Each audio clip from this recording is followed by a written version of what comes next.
ஹிந்தி 16.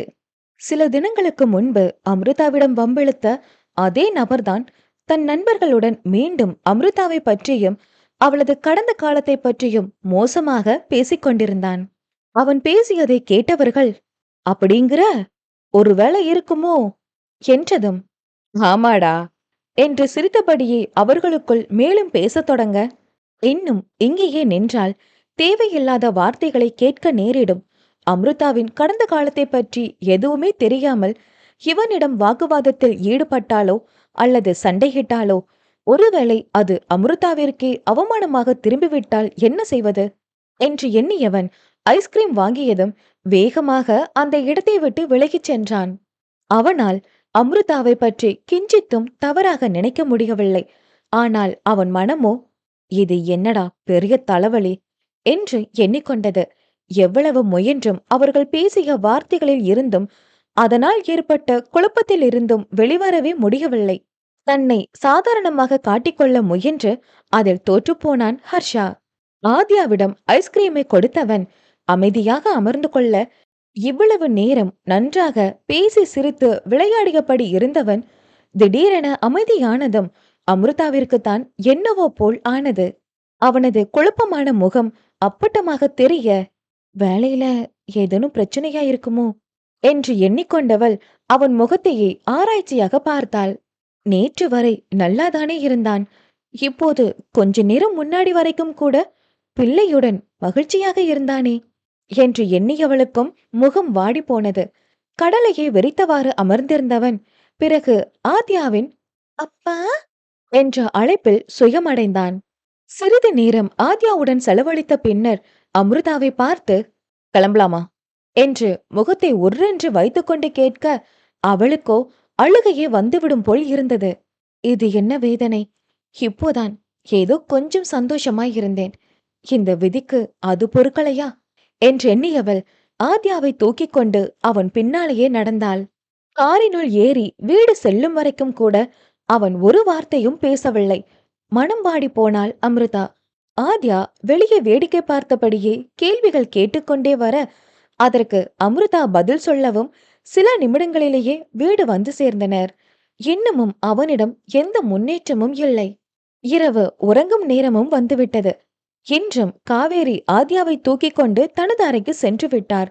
இருவரும் தனித்திருக்க அவனது பாராமுகம் அம்ருதாவிற்கு கோபத்தையே வரவழைக்க, வேகமாக அவனை நெருங்கியவள், இப்போ என்னதான் உங்களுக்கு பிரச்சனை, ஏன் இப்படி இருக்கீங்க என்று கேட்டே விட்டாள்.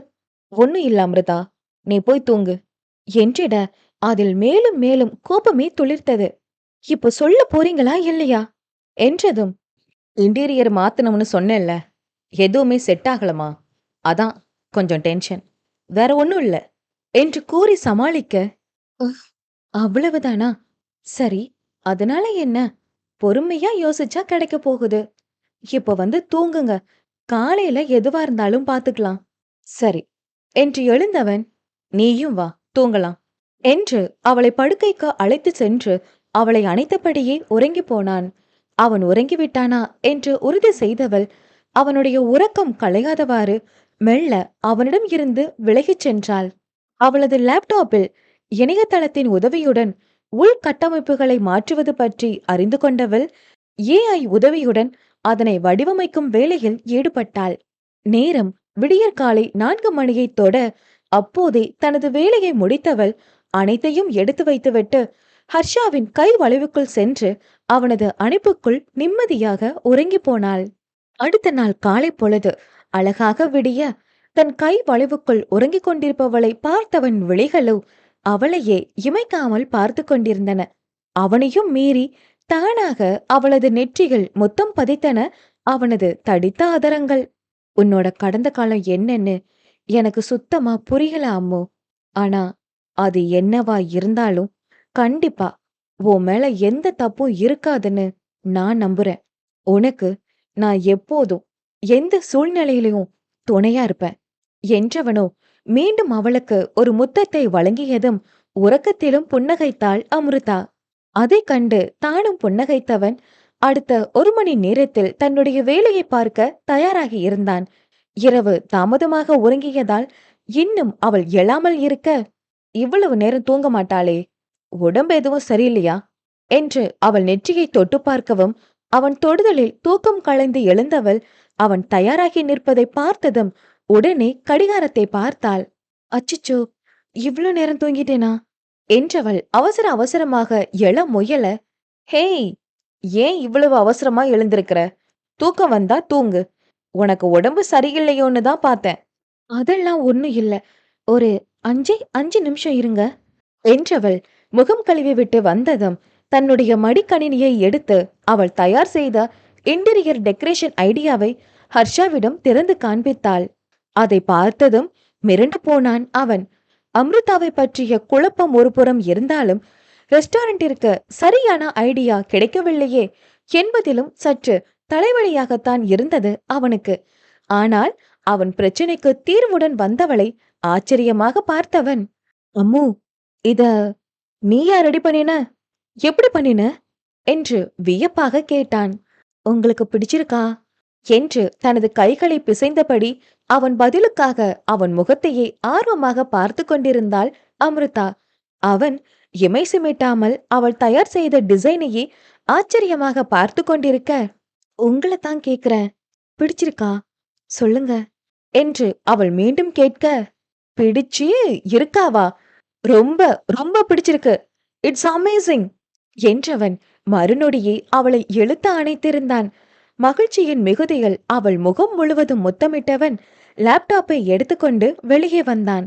அதை காவேரியிடமும் ஆறுமுகத்திடமும் அம்ருதாவை பாராட்டியபடியே காண்பிக்க, இருவருக்குமே தன் மகளின் செயலிலும் மருமகனின் பாராட்டிலும் மனம் நெகிழ்ந்து போனது. நல்லா இருக்கு மாப்பிள, உங்களுக்கு பிடிச்சிருந்தா சரிதான் என்றார் ஆறுமுகம். காவேரியும் அதற்கு ஆம் என்பது போல் தலையசைக்க, இவை அனைத்தையும் ஒரு ஓரமாய் நின்று பார்த்து கொண்டிருந்த நிரஞ்சனாவை திரும்பி பார்த்தான் ஹர்ஷா. நிரஞ்சனாவிற்கோ, என்னவோ சொன்ன, அமிர்தாவுக்கு ஒண்ணுமே தெரியாதுன்னு இப்ப பாத்தியா என்பது போல் தோன்றியது அவனது பார்வை. உண்மையும் அதுவே. அதில் வெறுப்பாக முகத்தை சொலித்தவள் அங்கிருந்து வேகமாக சென்று விட்டாள். அமிர்தாவிற்கு அங்கே ஒரே பாராட்டு மழைதான்.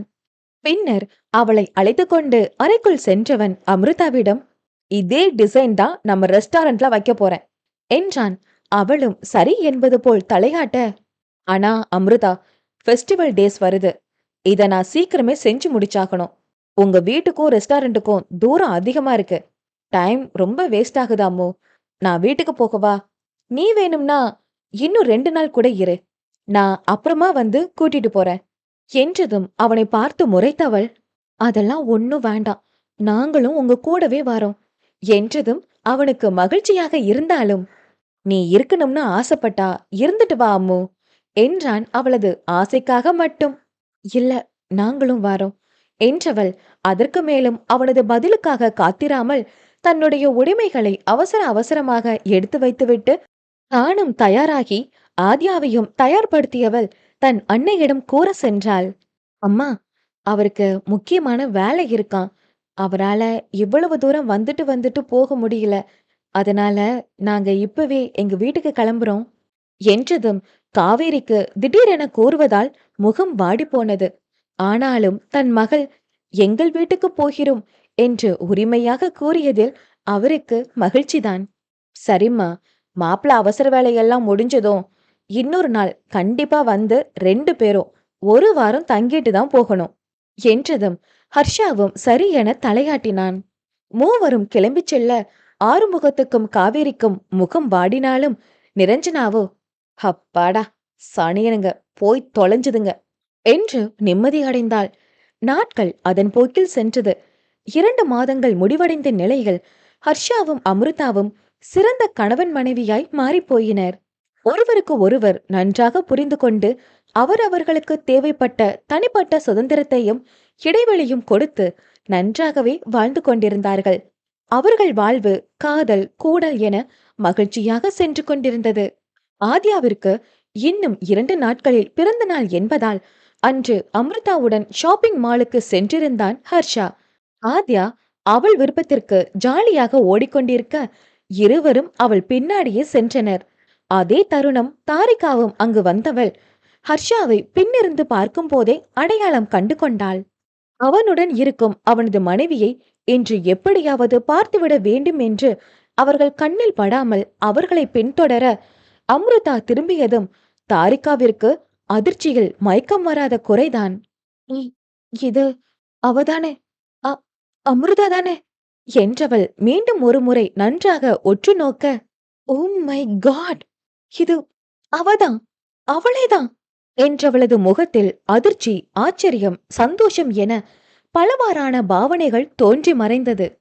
ஹர்ஷாவின் நிம்மதியை கெடுக்க அவன் மனைவி என்ற அங்கீகாரத்திலேயே ஒருத்தி கிடைத்து விட்டாளே, இதைவிட வேறு எந்த விஷயத்தால் அவனை காயப்படுத்திவிட முடியும் என்று எண்ணியவள் வில்லத்தனமாக சிரித்து கொண்டாள்.